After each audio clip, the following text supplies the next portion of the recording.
Bab 031. Joe, apa aku boleh mengatakan jika aku mencintai kamu? Kap. Joe langsung menyapa bibir itu. Di apartemen Denisa memang terasa begitu ulala.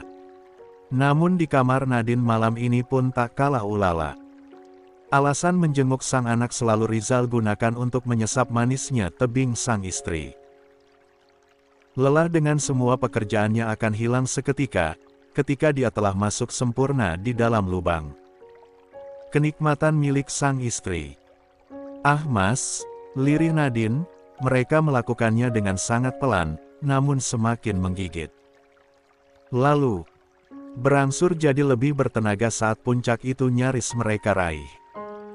Dan di hentakan yang paling dalam milik Rizal, akhirnya mereka saling memeluk erat. Nafas yang terengah-engah dan mangkuk yang naik turun. Enak kan? Kata Rizal, dan Nadine langsung memukul punggungnya. Awal tadi Nadine seperti menolak, berasalan besok dia mau mulai masuk kerja. Tapi lama-kelamaan Nadine mabuk juga, bahkan seperti meminta lebih. Rizal tertawa pelan, menghapus peluh di dahi sang istri dan melepaskan penyatuan mereka. Menggendong Nadine untuk membersihkan tebing dan memberi minum pada istrinya itu. Mas, aku juga mau makan. Pinta Nadine, tak peduli sekarang jam berapa kalau lapar ya tetap lapar. Jadi hampir jam 12 malam waktu itu mereka duduk di meja makan. Rizal hanya sesekali mengambil makanan di dalam piring sang istri. Lalu lebih banyak memandang wajah Nadine yang semakin hari semakin cantik saja, berseri. Saling gemasnya Rizal seperti ingin menggigit pipi itu. Mas kenapa sih? Kok senyum-senyum liatin aku gitu? Tanya Nadine, wajahnya nampak ketus. Rizal malah makin tersenyum. Dah, jangan kebanyakan ngomel, makan yang banyak habis itu kita tidur. Balas Rizal, dia pun mengelus lembut punggung sang istri. Nadine hanya mengerucut bibirnya, namun tetap fokus makan hingga piringnya bersih. Pagi datang. Pagi ini Nadine akan kembali masuk kerja setelah 3 hari dia mengambil libur. Entah salah kostum atau bagaimana, namun pakaian yang Nadine pakai hari ini membuat perutnya jadi terlihat sedikit membuncit. Selain faktor hamil, faktor makannya yang semakin banyak pun jadi alasan kenapa perut itu tidak terlihat gatar seperti biasanya. Dan saat Mulia masuk ke perusahaan, semua mata lantas menatap lurus ke arah perut Nadine itu. Hamil. Fix Nadine hamil.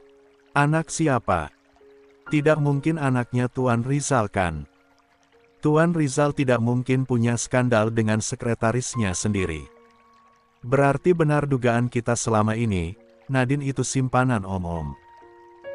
Dan mungkin om-omnya kolega Tuan Rizal, makanya Nadine aman.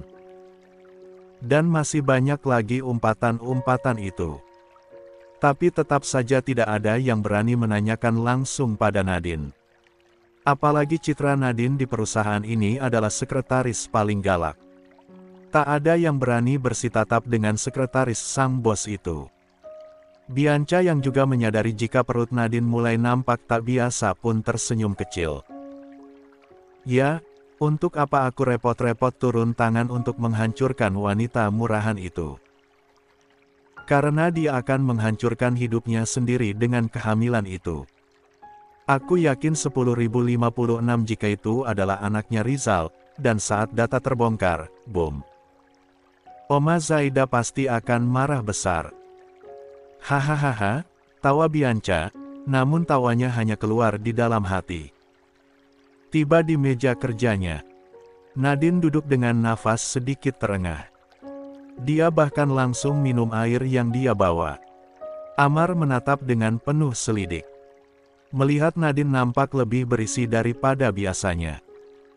Padahal sepertinya baru 1 minggu mereka tidak bertemu. 3 hari saat Nadine pergi ke Dream Island dan 3 hari saat Nadine izin cuti, dan 1 hari libur minggu. Kenapa melihatku seperti itu? Tanya Nadine, tangannya bergerak untuk menutup botol minum miliknya. Tidak, kamu terlihat semakin berisi dan begitu cantik, balas Amar, jujur dari dalam hatinya. Melihat tebing Nadine yang lebih berisi seperti ini, entah kenapa wanita itu malah terlihat semakin cantik dan berseri. Selalu berhasil membuat hatinya berdebar.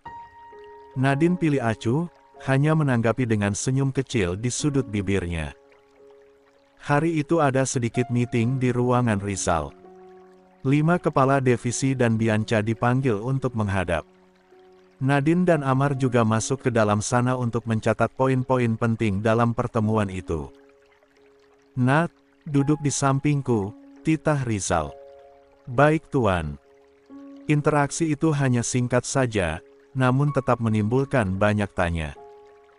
Namun semua pertanyaan orang-orang langsung hilang saat melihat tatapan asisten Joe yang tajam. Ya, asisten Joe kini lebih mirip sebagai penjaga kedua orang itu, Nadine dan Rizal. Nat, bisa tolong ambilkan aku minuman yang dingin? Aku tidak suka air biasa seperti ini, ucap Bianca. Bagaimanapun hubungan Nadine dan Rizal, nyatanya di sini dia lebih berkuasa dari Nadine, karena itulah Bianca dengan mudahnya mengeluarkan titah itu. Baik Nona, jawab Nadine pula, sungguh dia tidak merasa keberatan. Nadine pun masih menganggap ini bagian dari pekerjaan. Memberikan kenyamanan untuk semua rekan kerja sang bos. Tapi tidak dengan Rizal, dia paling benci jika ada orang yang memberi perintah pada Nadine. Tidak ada yang boleh memerintahkan istrinya. Tidak perlu Nat, biar Amar yang ambil, cegah Rizal saat istrinya itu baru saja hendak bangkit. Dan Nadine yang sejatinya acuh pun tak pikir panjang, dia langsung saja kembali duduk. Baiklah, jawab Nadine enteng. Malah Joe yang ingin tertawa melihat sikap sekretaris Nat itu. Dia yang jadi pusat perhatian tapi seolah tidak tahu apa-apa. Baik Tuan, saya akan ambilkan minum dingin untuk Nona Bianca, ucap Amar. Dan karena kejadian itu, Bianca semakin kesal saja. Saat pertemuan usai, semua orang pun keluar dari ruangan itu.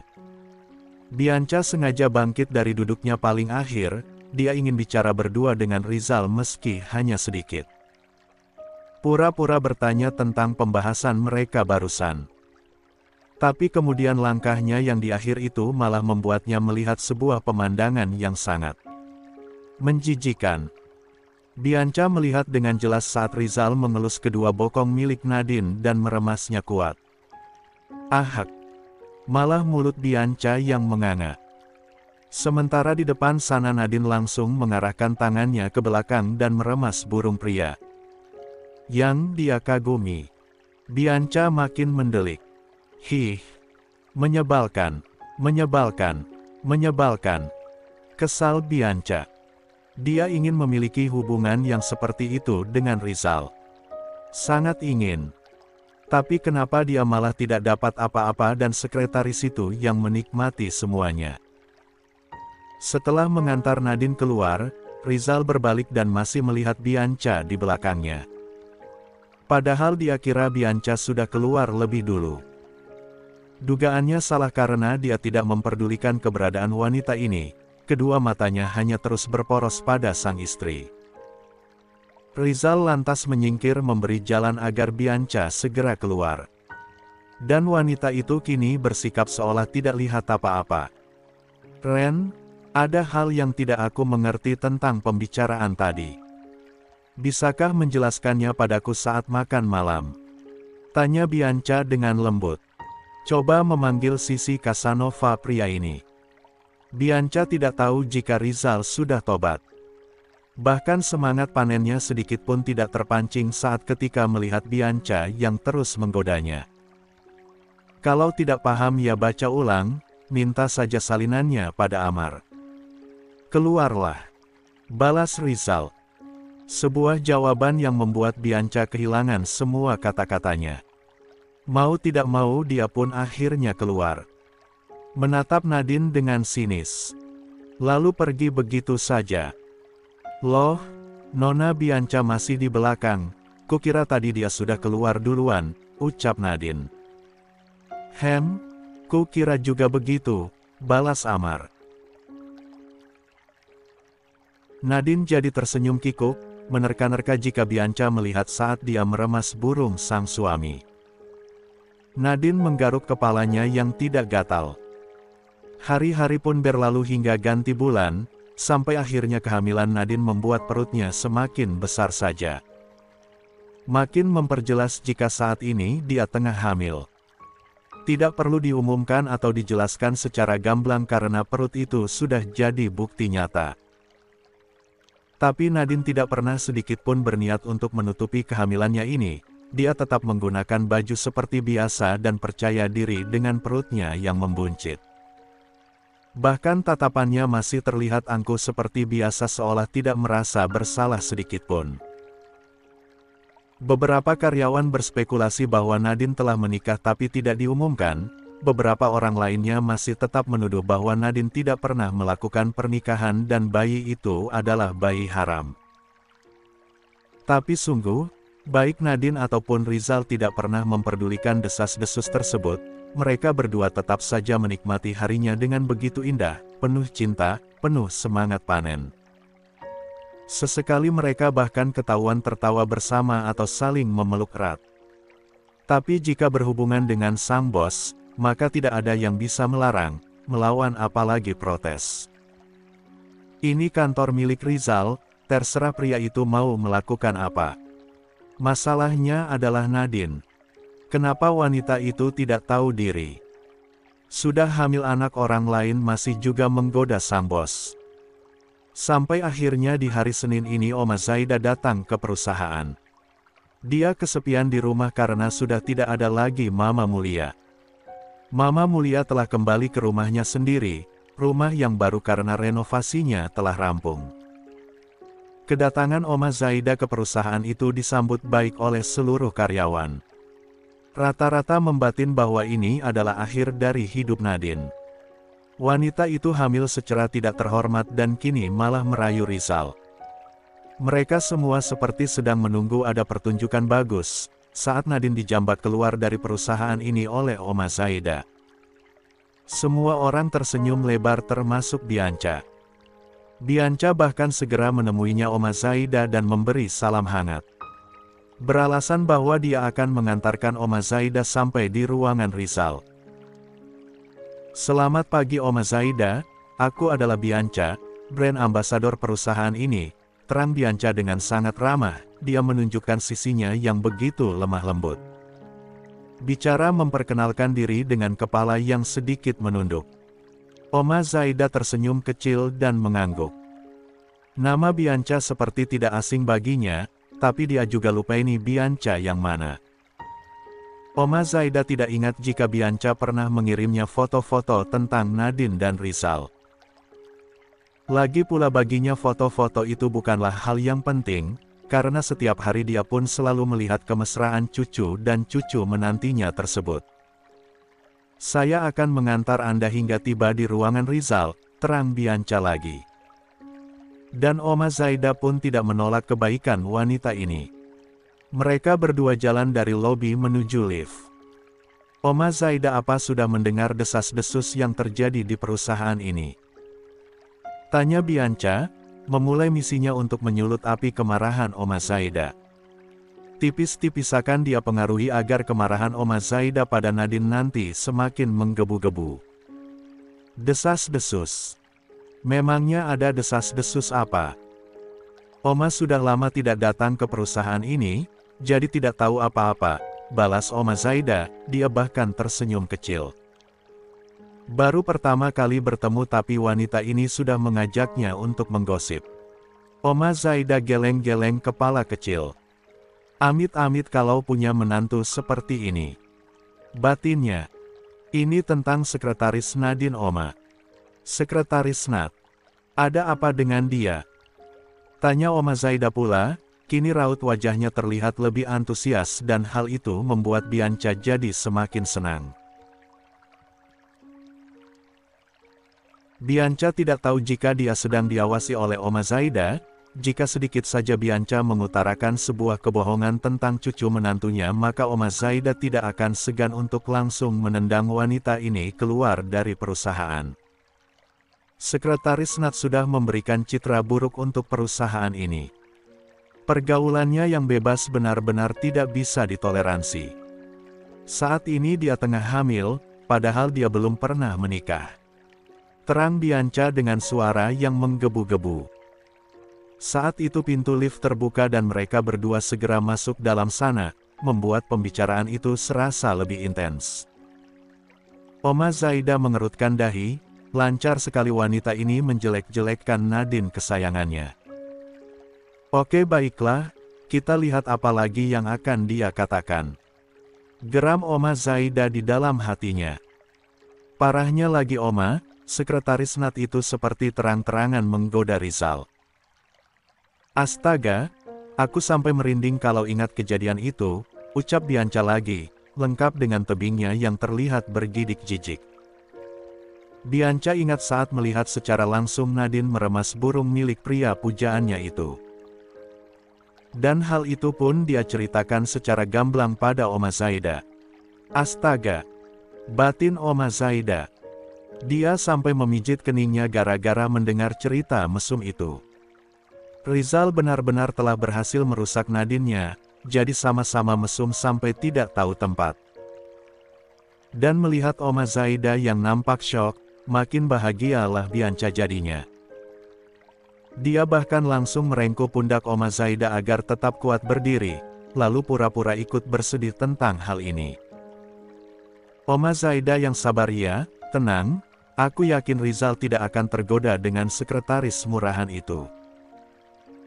Lebih baik Oma Zaida mengambil tindakan tegas untuk memecat sekretaris Nat, ucap Bianca lagi. Oma Zaida menghela nafasnya dengan kasar. Apa kamu menyukai cucuku? Tanya Oma Zaida. Bianca tersenyum malu-malu.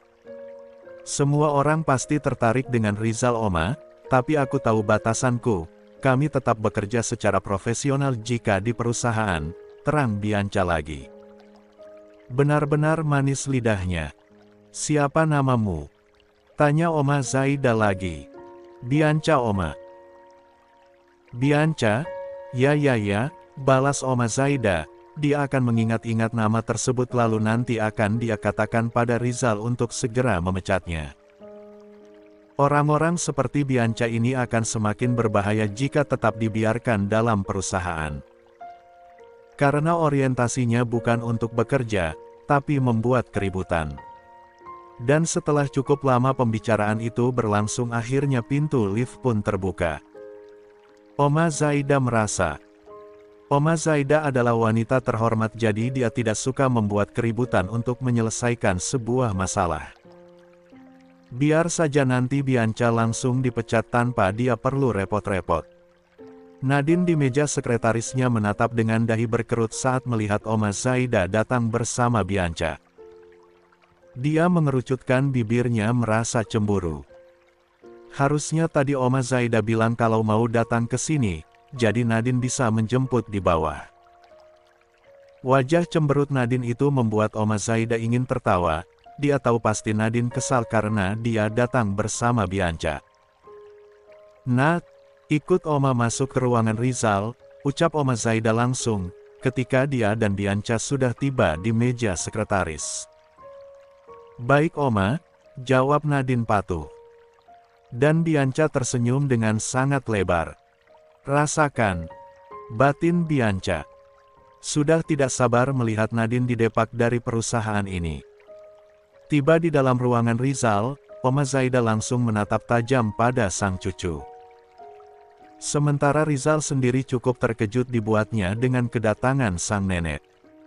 Padahal tadi pagi Oma Zaida tidak mengatakan apapun, tidak bicara bahwa hari ini dia akan datang. Tiap kali Oma Zaida datang ke perusahaan ini Rizal malah merasa deg-degan sendiri, dia seperti sedang disidang. Mangkukkan. Loh, kenapa Oma datang? Tanya Rizal, bicara dengan raut wajah yang terlihat jelas jika terkejut. Dia pun bangkit dari duduknya dan berjalan menghampiri sang nenek dan sang istri yang masuk ke dalam ruangan ini. Sampai akhirnya Rizal berdiri tepat di hadapan kedua wanita itu. Oma Zaida langsung saja mengangkat tangan kanannya dan menjewer telinga cucunya ini. "Au!" pekik Rizal, sakit tapi tidak bisa berontak. Sementara jeweran telinga dari Oma Zaidah memang tidak berlangsung lama tapi tetap saja meninggalkan rasa pedih di telinga itu. "Kenapa aku dijewer si Oma?" tuntut Rizal.